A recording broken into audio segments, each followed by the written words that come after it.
Bagaimana caranya membedakan suara Tuhan dengan suara hati sesuai dengan Alkitab?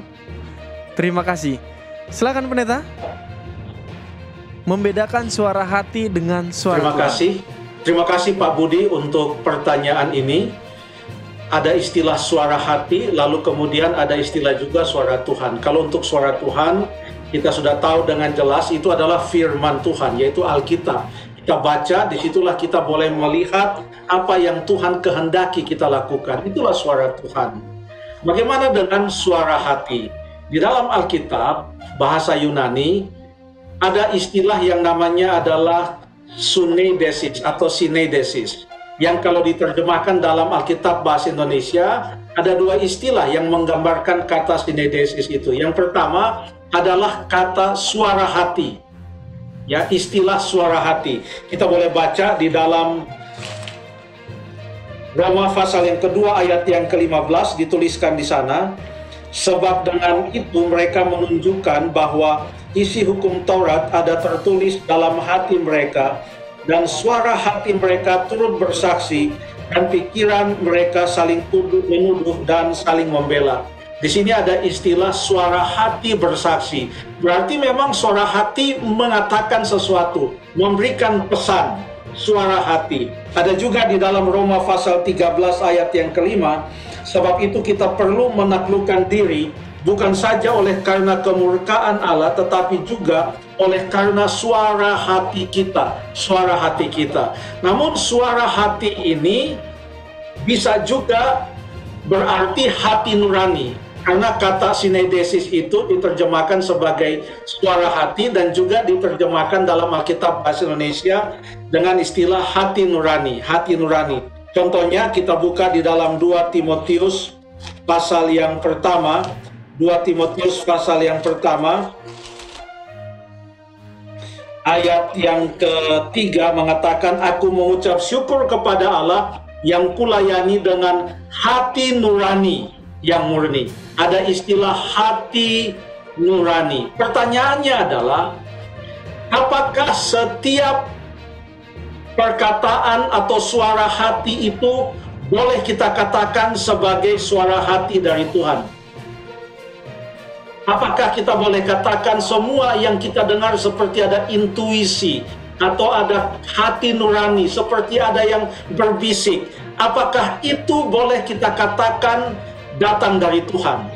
Di dalam Alkitab paling tidak ada dua jenis hati nurani atau suara hati. Yang pertama, kita coba baca dalam Ibrani pasal yang ke-10 ayat yang ke-22, dikatakan di sana, karena itu marilah kita menghadap Allah dengan hati yang tulus ikhlas dan keyakinan iman yang teguh, oleh karena hati kita telah dibersihkan dari hati nurani yang jahat. Ada istilah di sini, hati nurani yang jahat.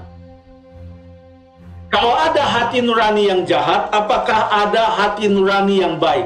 Atau kalau ada suara hati yang jahat, apakah ada suara hati yang baik? Kita buka dalam Ibrani pasal yang ke-13, Ibrani 13 ayat yang ke-18. Berdoalah terus untuk kami, sebab kami yakin bahwa hati nurani kami adalah baik. Jadi ada hati nurani yang jahat, ada hati nurani yang baik. Ada ayat yang lain juga boleh kita baca di dalam Titus pasal yang pertama, Titus pasal yang pertama ayat yang ke-15 yang mengatakan, bagi orang suci semuanya suci, tetapi bagi orang najis dan bagi orang tidak beriman, suatu pun tidak ada yang suci, karena baik akal maupun suara hati mereka najis. Suara hati yang najis. Ada istilah suara hati yang najis. Jadi tadi hati nurani jahat, hati nurani baik. Sekarang ada suara hati yang najis. Coba kita baca 1 Timotius 1 ayat yang kelima. 1 Timotius 1 ayat yang kelima mengatakan, tujuan nasihat itu ialah kasih yang timbul dari hati yang suci, dari hati nurani yang murni, dari iman yang tulus ikhlas. Jadi hati nurani jahat, hati nurani baik, atau suara hati najis dan suara hati yang murni. Ini menggambarkan bahwa ada dua sumber pekabaran, ada dua sumber pesan. Ya. Di dalam kitab Kejadian, apa yang terjadi dalam Kejadian pasal yang kedua dan pasal yang ketiga, di situ memberikan ilustrasi bahwa ada dua sumber pekabaran. Yang pertama adalah perintah Allah yang mengatakan kepada Adam dan Hawa, semua buah di dalam taman ini, ya, boleh kamu makan kecuali buah pohon pengetahuan tentang yang baik dan yang jahat. Jangan kamu makan karena pada saat kamu memakannya kamu akan mati. Kejadian 2 ayat 16-17. Tapi yang dikatakan oleh setan di dalam Kejadian 3 ayat yang ke-4 dan ayat yang ke-5, sekali-kali kamu tidak akan mati. Pada waktu kamu memakannya, kamu akan menjadi sama seperti Allah, tahu tentang yang baik dan yang jahat. Di sini sekarang ada dua sumber informasi. Yang pertama adalah dari Allah, yang kedua adalah dari setan. Dan itu yang akan ada di dalam hati manusia. Ini yang perlu kita pastikan, apakah yang memberikan pesan kepada kita atas nama suara hati atau hati nurani adalah betul-betul datangnya adalah dari Tuhan. Ya. Ada contoh di dalam Alkitab Yohanes 13 ayat yang kedua. Di sana di dalam Yohanes 13 ayat yang kedua dikatakan bahwa iblis telah membisikkan ke dalam hati Yudas. Jadi ada suara hati yang berkata kepada Yudas, tidak terdengar kepada orang lain, dan itu datangnya adalah dari setan. Jadi hati nurani yang baik atau murni, sumbernya adalah dari Tuhan, ya. Itu tidak datang sendiri. Karena kita semua sudah berdosa. Kecenderungan manusia adalah dosa. Kita tidak bisa percaya kepada hati nurani kita. Kita harus percaya kepada firman Tuhan. Kalau ada bisikan-bisikan kepada pikiran kita atau suara hati kita yang bertentangan dengan suara Tuhan, maka jangan kita ikuti. Kalau itu bertentangan dengan firman Tuhan, bertentangan dengan prinsip Alkitab, jangan kita ikuti, karena itu bukanlah suara hati yang baik, tetapi itu adalah suara hati yang tidak baik, suara hati yang jahat. Ya.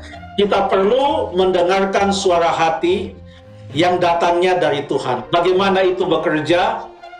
Itu bekerja melalui Roh Kudus. Kita boleh baca di dalam Yohanes pasal yang ke-14 ayat yang ke-26. Saya baca ayat ini. Tetapi penghibur, yaitu Roh Kudus yang akan diutus oleh Bapa dalam namaku, dialah yang akan mengajarkan segala sesuatu kepadamu dan akan mengingatkan kamu akan semua yang telah kukatakan kepadamu. Jadi kita membaca Alkitab, artinya kita mendengarkan dan membaca firman Tuhan. Lalu walaupun kita sedang tidak membaca Alkitab, tapi kalau ada bisikan yang mengingatkan kita tentang apa yang sudah kita baca dari firman Tuhan, untuk menolong kita supaya berjalan di dalam kebenaran dan tidak menyimpang, tidak jatuh, maka itu datangnya adalah dari Tuhan. Saya pikir demikian. Terima kasih.